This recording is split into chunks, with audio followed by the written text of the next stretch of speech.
This episode is brought to you by SmartVestor. Connect with an investing pro near you at RamseySolutions.com/SmartVestor.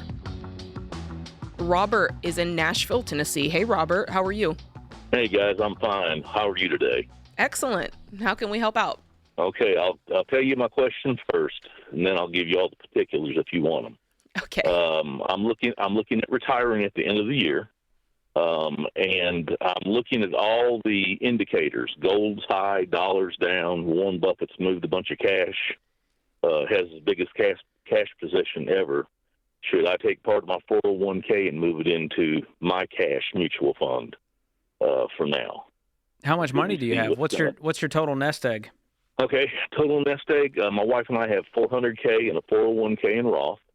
We have 100,000 in a high yield savings account. We plan on using that interest draw off it yearly for part of our retirement living. My annual rate of return on my mutual funds is 10.89% over the last 23 years. Way to go. That's exactly what we tell people. That's where you should be. So you've been doing it right. So you're heavy in equities. You don't have a lot of bonds right now? What's the split? Correct. It's probably, I've been very aggressive because I found Dave later in life. Okay. So I've been very aggressive. Good. It's worked out. I'm probably 93% in stocks right now. Dave Ramsey would like that. So here's the deal. Dave is not a fan of the asset allocation theory of let's move you to 60% bonds because we're spooked. Because the truth is you are missing out on a whole lot of returns because you could live another 30 years, right? How old are you? Well, I'm 70. My wife plans to live to be 100, but I'm going to die first. Well, she'll outlive you out of sheer will. That's how the women are. She fights me, yes. So you're saying you want to pull it into cash? No. I have a money market fund within my Roth and within my 401k. Yeah, you want to pull it out of the market. It would be basically a high-yield savings account at that point. Yes. I would not do that. And is it because you're spooked by the indicators? I'm spooked by the indicators. You know, I've lived through these corrections before, but now I'm 11 months from retirement. Yeah. And well, here's the good news. You guys have some cash, and so if the market was way down, what would you do? You would cut way down on your spending for a little bit and maybe dip into your high-yield savings and try to not touch retirement, right? Correct. Which means you can weather the storm.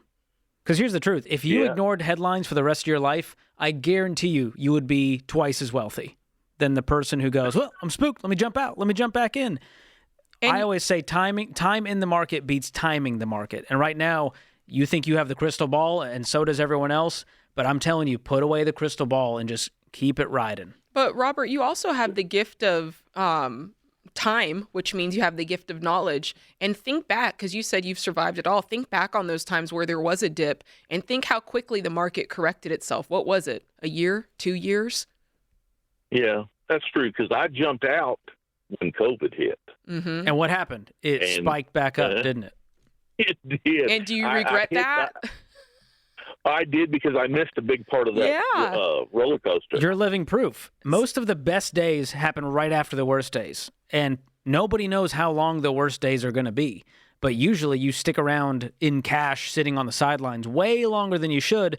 And then you jump back in way later when the market's already back up. And so if I'm you, I'm just going to let it sit there and let it grow. And again, if there is a market correction, not a crash, if there's a dip, you will be able to ride it out. Okay. Well, I just needed somebody to talk me off the cliff. Yeah, we're happy to. I hope I did. And you're right. There's indicators that are freaking people out right now, and a lot of people are taking advantage of that. And it gets clicks, it gets views, it gets you to buy their crypto and their course and their gold and silver. Yeah. But man, I would not adjust anything you're doing right now. I wouldn't either. And like I said, if somebody like Robert, who's had 70 years to watch this all play out, he knows better than you and I, me in my 30s and you in your 40s, that was a joke, George. Thank you. I am an old soul. I'm a 70-year-old. I'm in my 40s. But the point is, he's seen this happen, and he knows better than all of us that the recovery is real. And usually in a couple of years, you're right back actually in a better position than you were before the negative downturn. So remember that, Robert. Yeah. Whether you're 25 or 75, heed that advice. Time in the market beats timing the market. Yes.